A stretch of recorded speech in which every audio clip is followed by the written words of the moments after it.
How am I supposed to heal if I can't feel time? Can you hear the music, Robert? Do you have the quantum data? Why so serious? I can recognize an obsession. No good will come of it. The following is my explanation, more of an account of what happened. Bienvenidas y bienvenidos a lo que no es la tercera temporada, pero sí un especial muy importante en Cineasta en Alquiler. ¿Por qué? Porque el próximo 16 de julio del 2026 se va a lanzar La Odisea, la esperada nueva película del maestro Christopher Nolan. Y pues aquí en este podcast queríamos aprovechar para celebrar gran parte de su filmografía, y durante el mes de julio ustedes van a poder disfrutar de mis opiniones y las de mis invitados sobre 4 de sus películas, algunas de las más conocidas y otras no tanto, pero que también son importantes dentro del canon de Christopher Nolan. Así que vamos a empezar este especial Nolan con la que le dio el tan esperado Oscar a Mejor Director y a Mejor Película, Oppenheimer, del 2023, el thriller biográfico sobre la vida de J. Robert Oppenheimer, quien fue el físico que lideró el proyecto Manhattan, lo cual lo apodó el padre de la bomba atómica. Pero como todos los capítulos de este podcast, no lo voy a hacer solo. Hoy voy a estar acompañado de una invitada muy especial, Azuka, quien nos acompañó el año pasado en la primera temporada con ese maravilloso capítulo sobre V for Vendetta. Y pues hoy vamos a estar hablando de Oppenheimer, en una película llena de intriga, llena de drama y de mucha física. Así que, primero que todo, bienvenida una vez más, Azuka, al podcast, y cuéntame, ¿cuándo fue la primera vez que viste Oppenheimer? Hola Jen, ¿cómo estás? Muchas gracias primero por otra vez tenerme por acá como invitada. Oppenheimer no solamente implicó como ver la creación de este tributo biografía, podríamos decirle, sino que realmente como amante de la física, pues yo soy ingeniera, entonces también fue como ir a ver a los Avengers de la física, todos reunidos. Entonces, yo sí fui a verla justamente en el 2023 cuando se estrenó en cine. Creo que esta es como la tercera, cuarta vez que la veo. Realmente es como lo que me gusta, lo que te decía, es como muy haber visto mis Avengers humanos ahí en cuanto a creación de físicas y teorías. Y antes de Oppenheimer, ¿eras fan de Christopher Nolan o tal vez no tanto? Pues conocido por Batman, obviamente. Sí. Como buena friki, obviamente pues me vi la trilogía obviamente de Batman de él, y desde ese entonces pues como que ha sido uno de los directores que me ha gustado como mucho en cuanto a la producción de películas. Sí, pues yo la verdad, yo estaba muy intrigado acerca de esta cinta porque, poniéndolos en contexto para aquellos que no recuerden, aunque fue un fenómeno que ocurrió hace nada más hace 3 años, entonces todavía la memoria sigue fresca, pero resulta pase acontece que en esa época sucedió algo insólito en la industria del entretenimiento que los estudios han intentado replicar de cierta forma, pero no lo han podido conseguir, que es el fenómeno del Barbenheimer, porque Christopher Nolan había anunciado de que su próxima película, que sería la primera que produciría con otro estudio que no fue Warner Brothers, después de que tuvieron una bastante cruda ruptura durante el 2020, pues por temas de streaming y de pandemia, pues decidió producir su próxima película con Universal Pictures. Entonces, este iba a ser un thriller basado en la vida de J. Robert Oppenheimer, especialmente en un libro que habla sobre todo el proceso que conllevó a la creación de la bomba atómica y eventualmente la caída de este, que es considerado como un Prometeo moderno, porque aparte de todo lo que conllevó a la creación de la bomba atómica, pues también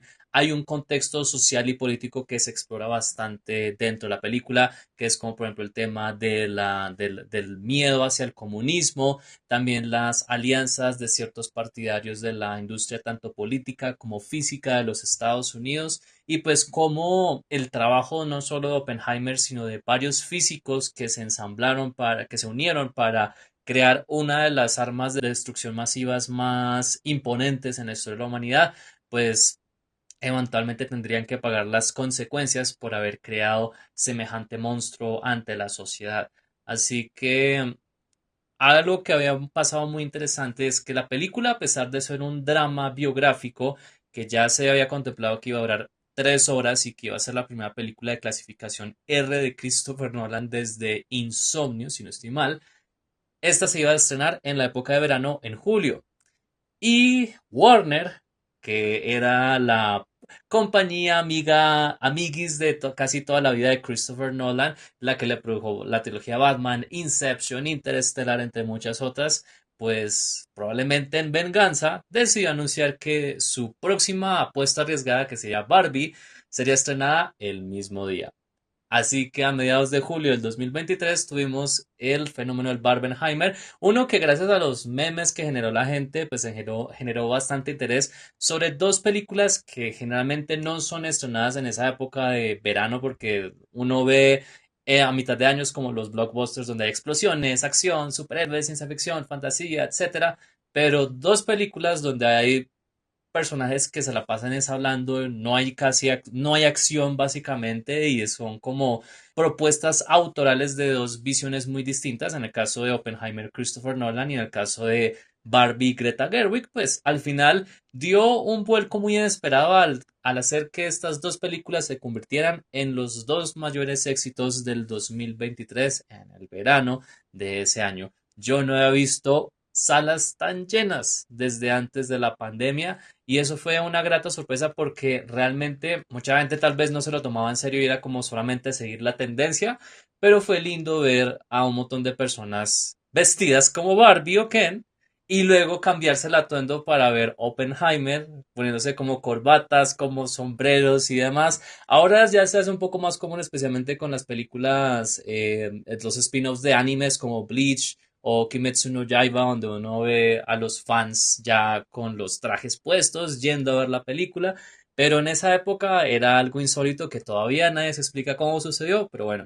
al final, durante ese fin de semana, todos fuimos muy felices, yo me vi las dos películas, ciertamente Oppenheimer fue un reto porque es una cinta que realmente demanda mucho la atención del público durante 3 horas y es una cinta donde sí hay una gran estética, hay un excelente elenco, de eso hablaremos ahorita. Pero al final del día es una cinta que al igual que El Padrino es sobre personas que están hablando en cuartos oscuros planeando algo.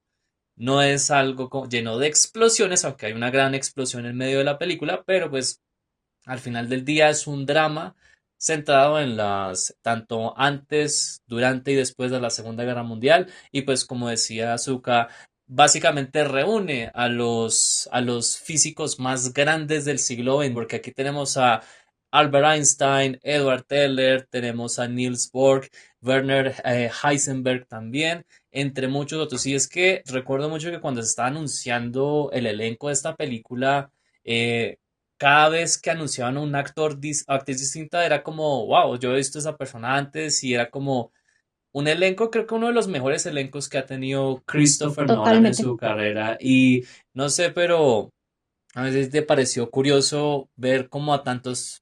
caras que uno ha visto como desde la adolescencia en cositas como por ejemplo Josh Peck de Drake y Josh que aparece como los científicos acá o este Michael Angarano que apareció en Super Escuela de Héroes, una película bastante infravalorada que también aparece aquí, o Jack Quaid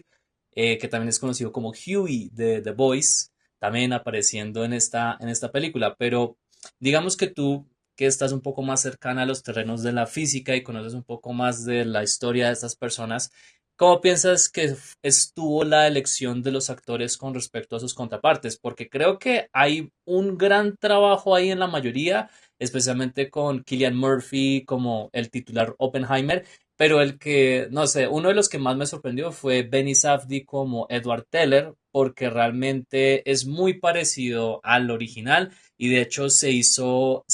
el tremendo trabajo de emular ese acento húngaro que de por sí es bastante difícil. Justamente, pues ahorita te decía, se juntaron los Avengers de la física y es como, o sea, se tomaron tanto el trabajo de elegir cada uno de los actores que realmente tú te sientes como viéndolos a ellos. ¿Sí me hago entender? O sea, tú, o por lo menos por mi parte, como te decía, pues vengo de ser investigadora, ingeniera y todo lo demás. Entonces uno siempre los ha visto como en los libros, como las referencias de los libros, las fotos de los libros, y realmente cuando yo presencié el elenco al principio, o sea, antes de que empezara realmente la cinta, o que ya estuviera producida la cinta, pues uno tiene como ciertas cosas como de, sí se parece, no se parece, como cosa rara, pues siempre en el cine. Pero ya al ver el producto final, o sea, es literalmente es como haberlos visto realmente revivir muchos, porque pues ya algunos no están.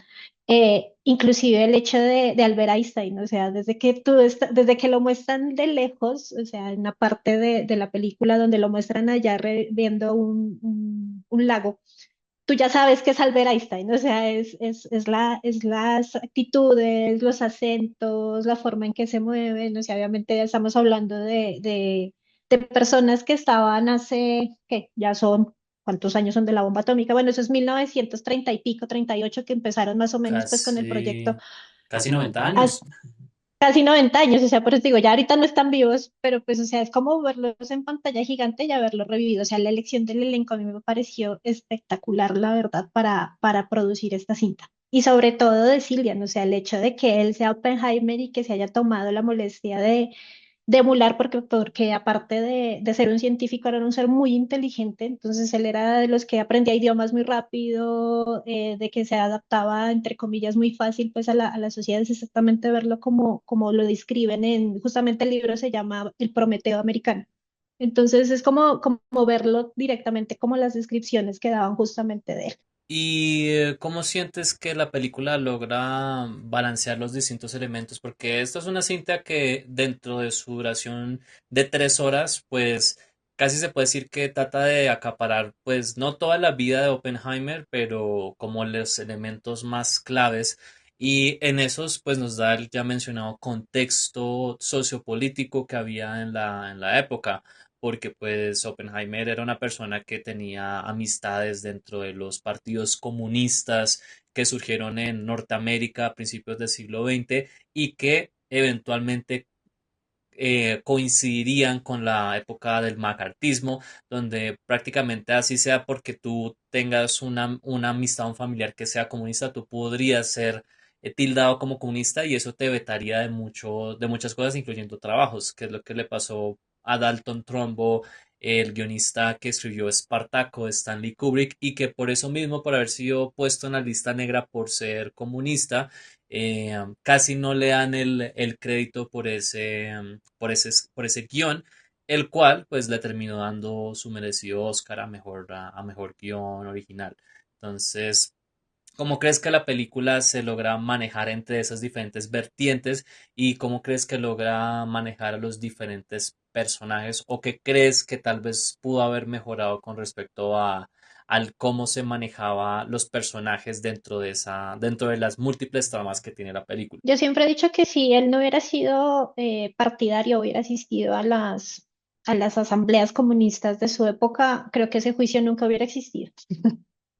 El juicio realmente se basó justamente porque él tenía ideologías izquierdistas, ¿no? Realmente creo que lo interesante de la película, hablando un poco también como la forma en que la presentan, es que no te están presentando una cronología directa, ¿no? No te están contando la historia en tiempo, en un solo tiempo, sino que te están contando justamente en lo que fue del futuro, lo que fue del pasado y lo que estaba ocurriendo en su momento. Entonces creo que eso también te ayuda mucho a comprender el por qué se llegó a tomar una decisión tan grande en cuanto a alianzas, en cuanto a creaciones de la bomba y en cuanto a las personas que iban a rodear justamente pues el proyecto Manhattan y que iban a vivir en Los Álamos justamente, ¿no? Pero creo que una de las mayores formas que influyó en el desarrollo o en el final de lo que pasó con Oppenheimer justamente fue pues sus ideologías y sus acercamientos, ¿no? Porque pues parte del juicio y desde el inicio lo estamos viendo que es como una forma de condena, pero lo interesante es que a medida que va avanzando la historia te van contando cómo y el por qué. Básicamente es que termina en ese juicio de él, porque él a la final, él nunca fue pues una cabeza real dentro de algún partido comunista, nunca se quiso aliar a ningún partido comunista a pesar pues de sus inclinaciones políticas, ¿no? pero pues como siempre hemos sabido, parte de la humanidad siempre ha sido basada en que todo lo comunista y lo de izquierda pues termina siendo como el acabose de muchas cosas, pero pues igual el capitalismo, cualquier otra, pues hablando de cuanto de política. Pero en este caso, pues es por lo que estaban pasando después de haber terminado una guerra mundial, la primera, después de haber empezado ellos pues como a plantearse la idea de cómo iban a sobrevivir como sociedad y por último pues cómo empiezan a nacer como toda esta parte comunista dentro de Estados Unidos y más bien a nivel mundial también, porque pues obviamente muchos de los físicos que se unieron pues al proyecto Manhattan no eran netamente estadounidenses, ¿no? Muchos fueron reclutados y evitados que sean casados, entre comillas, pues por Hitler, por el partido nazi, porque pues si se quedaban allá realmente nos hubiéramos perdido de grandes autores en la física, sobre todo en la física cuántica, ¿sí? Entonces, ahí también es como ese choque cultural y de pensamiento político en cuanto influye o no influye realmente en la resolución de una guerra. Porque creo que a la final, si no lo hubieran lanzado, no hubiera pasado nada, porque pues ya todo el mundo se estaba rindiendo, pero pues también es esa ideología política y ese sobrepasar de poder que de cierta manera Oppenheimer siempre estuvo como muy, muy pensando en la gente a pesar de lo que creó, ¿no? Pero eso que acabas de decir me recuerda mucho una de las críticas que hacían los espectadores hace 3 años cuando se lanzó la película, y es que sabiendo el qué iba a suceder con esa bomba, si lograba activarse y lograba ese efecto que se estaba buscando, ¿por qué continuar con ese proyecto en vez de haber parado en algún momento y pensar moralmente en las repercusiones que tendría con las personas? Bueno, te voy a hablar de parte de eso. Incluso creo que hice un reel en ese entonces, hablando justamente como ingeniera, ¿no? Como investigadora y como todo lo demás. Y es que algo que nosotros tenemos es la curiosidad científica, ¿sí? No solamente es el hecho, nosotros nos planteamos una moral, o sea, todos los seres humanos tenemos una moral y nosotros como desarrolladores de nuevas tecnologías, si lo podemos llamar así también a una bomba, pues también tenemos nuestro sesgo y nuestra línea moral, ¿sí? ¿Cuál es la diferencia? El problema es que nosotros somos seres demasiado curiosos.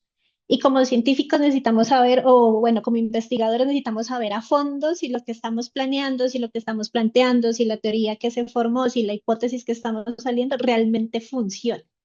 ¿sí? Cuando tú tienes un descubrimiento tan grande como es la bomba atómica, como es el manejo sobre todo de la bomba atómica, cómo la voy a crear, si la voy a coger con plutonio, si la voy a hacer con otra cosa, en ese momento también se estaba desarrollando la bomba H o la de hidrógeno, pues. Entonces, es como más la curiosidad investigativa realmente que el hecho de qué pasará. Eh, el mejor ejemplo es la dinamita. O sea, se inventó, se creó, se investigó, se hizo solamente para poder hacer algo más con minería e inclusive con construcción, pero jamás se piensa que los seres humanos van a terminar haciendo daño con lo que uno está creando. En mi caso, yo podría hablar de la IA. Yo llevo 10 años haciendo muchas cosas con IA, pero pues en este momento pasan cosas que ya se le salen a uno de las manos y moralmente y como profesional, pues tampoco puedo dejar y quedarme como en solamente es que tengo que salvar a la humanidad porque realmente lo que más motiva es el hecho de que a dónde puedo llegar, a dónde puedo alcanzar, qué puedo hacer. Entonces creo que eso pasó mucho con ellos, inclusive con Oppenheimer. Ya cuando vio la grandeza y la magnitud de lo que ya no estaba solamente en el papel, sino en lo físico, es cuando la gente ya empieza uno a dudar y uno empieza a decir, bueno, y si caen las manos equivocadas, ¿qué pasa? Entonces creo que como científico es eso, o sea, yo decía mucho justamente cuando podíamos hablar, creo que nosotros también estuvimos en un podcast en ese momento justamente hablando de esto y es eso, es que tanto me lleva la curiosidad porque pues uno quiere saber hasta lo ínfimo, si no, no hubiéramos tenido ahorita el de las partículas de Higgins llegar ahorita, que es como lo más grande que hemos tenido como humanidad y como científicos más cercano, pero pues es eso. No es el parar por el hecho de la humanidad, sino es el seguir por el hecho de la investigación. De cierta manera, es un buen complemento al nombre que se le da en el libro El Prometeo Americano, porque también esa misma curiosidad es algo que los humanos inherentemente vamos a tener. Ujú. y puede que uno examine las posibilidades tanto positivas como negativas de cualquier decisión que uno vaya a tomar, pero hay algunas cosas que aun cuando uno sepa que pueden tener una consecuencia altísima, uno sigue adelante porque quiere saber qué hay más allá. Entonces, algo que me parece interesante es que esta peli, a pesar de tener un elenco muy grande de grandes actores y actrices, es algo, o sea, rescata un poco lo que me gusta del cine de Nolan y es el tratamiento de sus protagonistas, porque casi toda la peli es subjetiva. Todo es desde el punto de vista del mismo Oppenheimer o desde el punto de vista de Louis Strauss, que es el personaje de Robert Downey Jr., que para diferenciar esos diferentes puntos de vista, pues todas las escenas con Louis Strauss están filmadas en blanco y negro y las escenas con Oppenheimer y el resto de los personajes sí se maneja directamente a color. Y de hecho, para hacer como una marcación de los diferentes tiempos, y eso es algo que la película hace con mucho éxito, es cambiar el ratio aspecto de imagen. Cuando, por ejemplo, estamos en el juicio de Oppenheimer y luego volvemos a los flashbacks a los Álamos, o más atrás cuando él era un estudiante de física en la universidad, o estamos en ese montaje paralelo de Louis Strauss, donde también tiene su propia audiencia junto con la Comisión de Energía para escuchar su punto de vista acerca de lo que sucedió con Oppenheimer. Y ahí poco a poco vamos revelando que él tal vez tuvo un poquito de mano con respecto a lo que sucedería con Oppenheimer, que también es un tema muy importante que tratar, es el tema del ego, porque muchos de estos personajes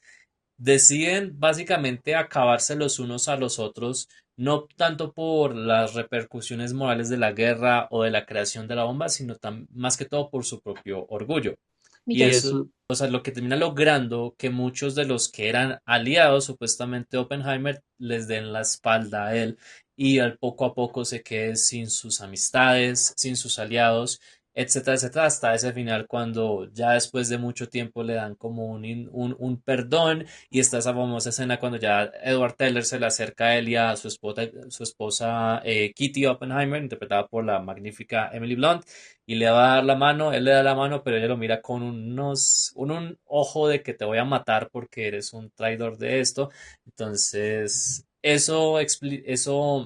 le da una humanidad muy interesante a cada uno de estos personajes, lo cual siento que a veces en las películas biográficas tiende a perderse un poco, porque en un biopic convencional, el personaje del título a veces lo terminan endiosando tanto que ya no se siente más como una persona, sino como un arquetipo, como un personaje de stock que toca poner ahí y que no puede fallar en absolutamente nada. Listo, se metió en las drogas, pero llega un momento en que se recupera y empieza a tocar otra vez y vuelve a resurgir, que es como la fórmula de todas las biopics musicales, por ejemplo la de Michael Jackson que salió este año. Pero en el caso de Oppenheimer, algo que me agrada es que hay consecuencias. Se muestran las consecuencias de los actos de estas personas, no las muestra, no las pinta como personas perfectas, sino como gente que tuvo ambiciones demasiado grandes, pero que al igual que Ícaro terminaron volando demasiado cerca hacia el sol y se terminaron quemando. Y pues no sé si sabías esto, pero el guión de Oppenheimer está escrito en primera persona y eso es algo muy inusual porque generalmente los guiones se escriben es en tercera persona y se escriben es en el presente como tal. No se escribe en pasado. Entonces, Oppenheimer fue bastante experimental. La película Oppenheimer fue muy experimental en ese aspecto y creo que fue un buen regreso de Nolan como a ese cine del que todos nos enamoramos, porque siento que desde The Dark, bueno, podría decirse desde Inception, aunque Inception tiene muchos elementos que todavía se le rescata de esa época dorada, pero desde The Dark Knight Rises hasta Tenet, él se quedó mucho en hacer ideas y espectáculo, pero se me empezó a descuidar con los personajes. En cambio, aquí en Oppenheimer, el personaje es el espectáculo y lo hace de una maravilla. De hecho, a mí me costó mucho como esa última hora de Oppenheimer porque es un drama de juicio, de courtroom drama, se dice en inglés, bastante denso y explicativo, pero siento que al final logran como condensarlo en un clímax que le hace a uno pensar, "Ush, hay muchas cosas que tengo que volver a revisar de esto porque siento que voy a entenderlo un poco más y creo que en el segundo visionado ya muchas de esas cosas hicieron más clic y terminé disfrutando más la experiencia, pero no sé qué opinas al respecto y qué tipo de legado habrá dejado la película Oppenheimer 3 años después. Bueno, sí, hablabas mucho de Nolan y es verdad, creo que el descuido de muchas de sus películas fue lo que le llevaba a uno a pensar cómo va a tratar Oppenheimer, porque no es un tema fácil, o sea, no estamos hablando de un superhéroe, no estamos hablando del salvador del mundo, no estamos hablando de este tipo de cosas, sino estamos básicamente reviviendo y recreando lo que pasó tras bambalinas, si lo podemos decir así, en una guerra mundial, ¿sí? Entonces, tú hablas del legado. Yo digo que los legados justamente hacen que películas como estas, las personas, y de pronto va a sonar uno así a fósil, pero las nuevas generaciones conozcan más esa otra parte, ¿no? Conozcan como esas personas que realmente llevaron al desarrollo de lo que nosotros tenemos actualmente. O sea, para bien o para mal, como hablaba justamente hace un momento en cuanto a la investigación, para bien o para mal, pues han desarrollado muchísimas cosas. Entonces creo que como legado queda esa experiencia de una historia bien contada. Obviamente pues se tendrá sus toques de ficción porque estamos hablando de una película, no estamos hablando de una completa biografía dedicada, porque pues a pesar de que existan biografías escritas en libros, pues obviamente se alteran ciertas cosas, ¿no? No sabemos realmente atrás de todo esto, pues si todo era unicornios y flores o realmente había otro tipo de problemas, pero por lo menos nos acerca un poco más a la humanidad, o sea, a la persona como tal, que fueron los encargados de todo esto. Y algo que resalta mucho es lo que tú decías, o sea, no me están poniendo, no cambiaron el hecho de poner a Oppenheimer en el estrado más grande o en el primer lugar en su momento, sino que nos cuentan toda su historia y que también, de cierta manera, obviamente como científicos, como investigadores, como físicos en su momento, pues tienen sus luchas y sus problemas, ¿no? Eh, y que no es fácil tampoco llevar una carrera investigativa, porque pues me imagino que habrán personas que querrán también, luego de ver esto, entenderán por qué la investigación es tan compleja, porque tú no te puedes quedar quieto, tienes que ir donde están las nuevas visiones, porque eso también es algo que digamos, muchas personas tampoco de pronto sabían el hecho de que Oppenheimer trajo para este lado del charco todo lo que tenía que ver con la física, con la evolución de la física en su momento, pues cuántica, que por acá no se conocía, pero estaba en otro lado. Entonces también eso es muy importante, creo yo, dentro de lo que se puede dejar del legado, es cómo entender cómo llegaron todas esas teorías acá y cómo muchas cabezas llegaron a la conclusión de cómo manejarla en su momento, pues todo lo que tenía que ver con la energía atómica. E inclusive, pues hablabas justamente de Teller, que me parece, se me va el nombre del actor, que me parece un excelente Pensaldi, ¿cierto? Eh, Me parece muy rescatable la forma en que justamente lo trabaja porque él era una de las personas con más ego. O sea, dentro de la física era alguien que tenía muchísimas ideas, pero faltaban muchas otras por complementar, pero él siempre era como yo puedo hacerlo, si él lo hace bien, yo lo hago mejor. O si él inventa esto, entonces yo voy a inventar esto. Y pues digamos que entre ese choque de egos, pues también tenemos parte de lo que sería la energía de hidrógeno, que pues menos mal no se llegó realmente a tomar ese camino porque la historia sería completamente diferente a lo que tuvimos con la nuclear. Pero pues es como ese, o sea, para mí el legado es eso, es que conozcan un poco más de esos predecesores y que pues a la larga, para bien o para mal, nos hizo surgir un poco más en conocimientos, quitando pues obviamente de lado lo que hablábamos hace un momento, la parte humana, que obviamente pues eso es lo reprochable y que también se reprocha dentro de la misma historia, ¿no? De quién da la orden, inclusive el hecho de que se reúnan eh, ¿cómo se llama este? El Strauss justamente se reúna con toda la Secretaría de Comercio de Estados Unidos y pues con todos los que estaban en su momento involucrados a decidir en qué parte la podían lanzar. O sea, eso para ese momento ya uno dice, esto no es humano. O sea, que empiecen a escoger en qué ciudad hacer una prueba, ya no es humano. Pero pues lastimosamente creo que no todos los seres humanos estamos preparados para hacer el mal, pero sí hay otros que sí. Y sobre todo la parte pues de militar y pues a quienes vayan ellos a tener como enemigos. Sí, de hecho, esa escena de la reunión cuando están decidiendo el punto de ataque, de lanzamiento de la bomba, hay una parte que me parece muy curiosa y es uno de ellos, uno de los subsecretarios dice como que, no me acuerdo exactamente la región de Japón que menciona, pero no, como que no toquen esta porque ahí tuve mi luna de miel con mi esposa. En Tokio, en En Tokio. Y Tokio. le dicen Tokio, es que Tokio es muy linda y ahí tuve mi luna de miel, entonces ahí no. Y uno, ok, entonces, pero de todos modos va a matar miles de personas en otra parte de Japón, entonces sí, y la manera tan fría como lo dicen, uno queda bastante aterrado y de hecho uno se pone en los zapatos de Oppenheimer durante ese proceso y después como porque el que era ese hombre tan carismático que reúne a todas estas mentes brillantes después de que se hace la prueba de la bomba como tal en los Álamos, que hace él parafrasea la frase de Bhagavad Gita que ahora soy muerte, destructor de mundos. Entonces es como decir, uy, Dios mío, o sea, ya he ¿Yo qué visto hice? yo qué hice y durante el resto de la película él está como en una fase casi contemplativa, casi de terror, viendo en su mente las caras de los miles que indirectamente ha matado pues con la creación de esta bomba. Así que antes de despedirnos, Azuka, quería preguntarte cuál es la escena que más te gustó de esta película y por qué. Hablando de las escenas favoritas, creo que una de las más interesantes es justamente el silencio absoluto tras la explosión. O sea, primero la explosión, ¿no? Esa explosión que se genera, volviendo a tomar como la idea de que fue algo que no mucha gente la presenció y realmente muestra la magnitud del daño generado, ¿no? De lo que se pretendía en su momento, que justamente pues no era acabar con todas unas dos ciudades tan grandes, pero pues obviamente esa explosión y el hongo atómico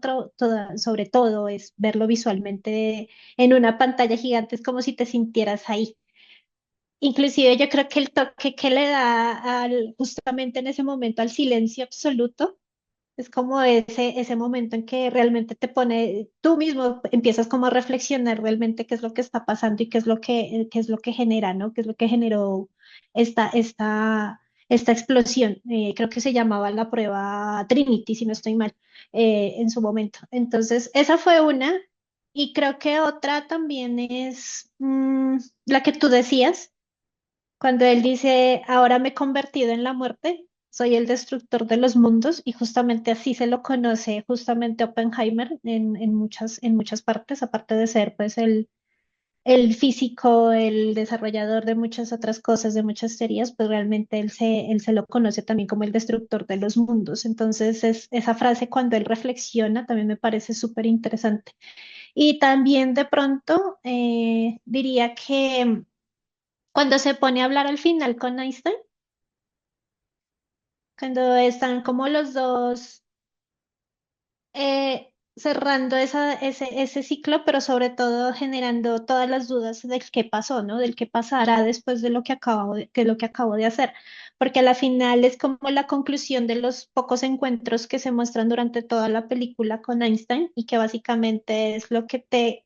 cierra la historia de cuando Einstein le dice justamente a Oppenheimer, esto es tuyo, usted verá cómo lo hace, usted verá cómo lo desarrolla, usted verá cómo lo genera, usted verá si lo crea, usted verá si no, y a la final pues es como este cierre, ¿no? Sí, en mi caso yo creo que la escena que más me gusta, bueno, hay muchas que me encantan, pero esa escena de cierre creo que es de cierta manera como tan tensionante y como está esta pregunta, es un final casi abierto, como que Oppenheimer visiona lo que puede suceder si esta vaina se sigue expandiendo y es como esa expresión de carajo, la cagué. Y de hecho, volviendo a ver la película después de varios años, o sea, es un eco de la primera escena de la película, que es un plano muy o sea, es un plano que es muy cortico, pero que es justamente cuando él está en la universidad y él está mirando las gotas caer sobre un charco de agua, que luego es una interesante manera de cerrar ya él después de haber hablado con Einstein y hablando del posible prospecto de la devastación nuclear y ahora está viendo es o sea, un estanque de agua mucho más grande que básicamente simboliza las dimensiones que ha alcanzado esta visión y que ahora tiene un prospecto mucho más atemorizante. Pero bueno, ¿esta es tu peli favorita en Nolan o tal vez hay otra que te guste un poco más que esta? Yo creo que yo voy muy con Nolan, pero en este sentido, o sea, en el hecho de cuando experimenta todo lo que tiene que ver física, Tenet, Interestelar, Oppenheimer, o sea, es como todo lo que está relacionado a estos teoremas y a este desarrollo pues de teorías. Creo que siempre estoy como muy pegada a eso. Creo que la que más me ha gustado ha sido Interestelar. Eh, Obviamente Oppenheimer, lo que les decía al principio, que pues es una forma muy buena de abarcar todo el tema justamente científico. Y Tenet, que aunque yo sé que a mucha gente no le gustó, porque no la entendieron, cuando ves ese sentido de incertidumbre que genera justamente todo lo que colapsa en Tenet, realmente a mí me encanta. O sea, yo sé que a mucha gente no le gustó porque dijo que era muy aburrido y muy inentendible, pero a mí sí me gustó mucho. Y pues ya como ñoño, obviamente, pues Batman también. Bueno, por mi parte sería The Dark Knight, mi favorita de Nolan, una obra maestra sin duda. Puede seguirle Memento e Inception,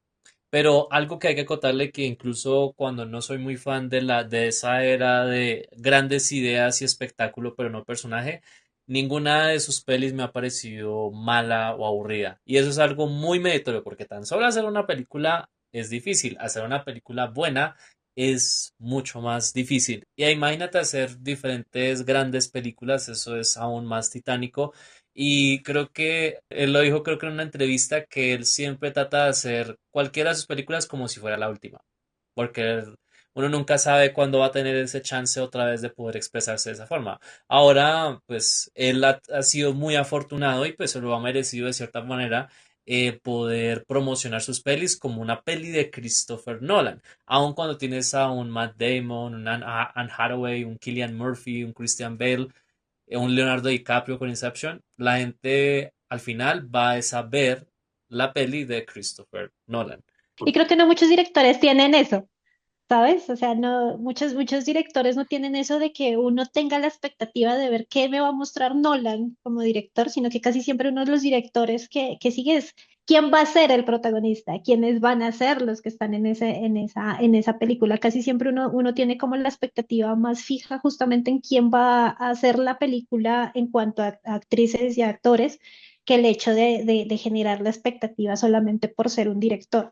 Y creo que lo que tú dices es muy cierto. O sea, a la final yo no tengo película mala de Nolan, si bien dije las que más me gustan, pero pues obviamente es que cada una tiene su toque que lo hace supremamente interesante y lo bacano es eso, o sea, llegar a un punto en que tú digas, voy a ver la película del director, más no voy a verlo a Cillian Murphy porque salió Cillian Murphy, pues porque a mí me encanta también él como actor y como persona, pero pues obviamente es más la expectativa de que va a crear el director. Y pues una cosa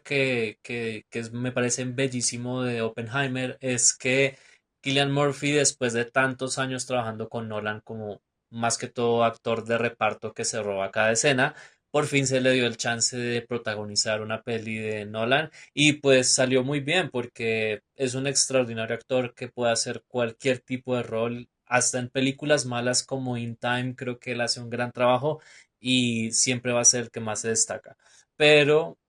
acá pues logra mostrarnos diferentes capas, nos muestra ese egocéntrico dandy, también el científico, también la persona afligida por ese trauma que acaba de crear y lo hace de una manera muy fascinante y además que la manera como él logra adoptar como la manera en que hablaba Oppenheimer, la icónica fotografía que fue la primera imagen que se mostró del actor como J. Robert Oppenheimer, que es él con el sombrero y con el cigarrillo en la boca, que es ya una imagen icónica del histórico popular. Y pues creo que muy merecidísimo ese Oscar porque la verdad hizo un gran trabajo. Obviamente él va a seguir haciendo grandes actuaciones porque no es de esos actores como que, ay, me gané mi Oscar y ya, eso es como la conexión. No, que el man sigue trabajando en buenas pelis, en malas pelis, pero y el man sigue como con su vida, que también es una de las razones por las que me cae también el tipo que no es de esas celebridades, sino el man simplemente es un actor y ya. Pero bueno, creo que hay un disfrute muy interesante con Oppenheimer y es que no es igual a Memento, no es igual a The Dark Knight. Creo que mucha gente que tal vez no le guste mucho Oppenheimer esperaba ver como otro Memento, otro Prestige, pero pues Nolan no va a volver a darnos ese tipo de películas, tampoco va a volver a hacer una peli de superhéroes en su vida, aunque le pongan una pistola en la cabeza o le paguen 500 millones de dólares. Porque pues él afortunadamente logró salir de ese canon y demostrarle al público que puede hacer sus ideas meticulosas, calculadoras, visionarias, pero aún así hacer proyectos que sean accesibles al público, que es una cosa en la que fallan muchos cineastas, como que te dan el cheque en blanco el cheque en blanco para que puedas hacer lo que quieras, pero entonces está el problema de que el público no va a verla, y es que hacen cosas que solamente satisfacen su gusto como tal, como artistas. Pero ¿qué hay del público? Y creo que hay Nolan y pues en un ejemplo más reciente Ryan Coogler con Sinners, pues logró hacer algo que no solo funcionó para ellos como artistas, sino que también conectó con muchas audiencias. Y pues ahorita en pleno 2026 tenemos este auge de estos chicos Kane Parsons y Cory Barker con Obsesión y Backrooms, que son dos peladitos que salieron con estudios independientes, mostraron su visión y ahora están haciendo millones de dólares. Que sus carreras a posteriori no estén contraídas por las franquicias, bueno, eso lo veremos, pero pues mientras tanto, muy bien que se hayan arriesgado con las ideas y pues también Nolan empezó por esos terrenos. También es una película re independiente, thriller psicológico con un bajísimo presupuesto y eso empezó a abrir canchas. Que por cierto, Following va a ser la última película que hablaremos en este especial de Christopher Nolan para que estén muy pendientes. Así que muchas gracias Azuka por acompañarnos en este comienzo del especial de Christopher Nolan. Y antes de retirarnos, ¿cómo te podemos encontrar en redes y qué se viene para ti más adelante? Bueno, muchísimas gracias por la invitación. También es un placer hablar de cine. Me pueden encontrar en @azucajacomes en TikTok y en Instagram. Por allá subo de todo un poco. Anime, películas, series y bueno, y todo lo que se me ocurra. Hay campo para todos los que quieran agregarse a mis páginas. Bueno, por ahora seguimos colaborando bastante con mangas. Voy a empezar a subir un poco más junto a Distrito Manga, que ha enviado varios mangas para reseñas. Entonces vamos a estar como trabajando un poquito en eso. Y pues volver a retomar un poco más mis redes que han estado un poco mucho, muy dejadas. Entonces,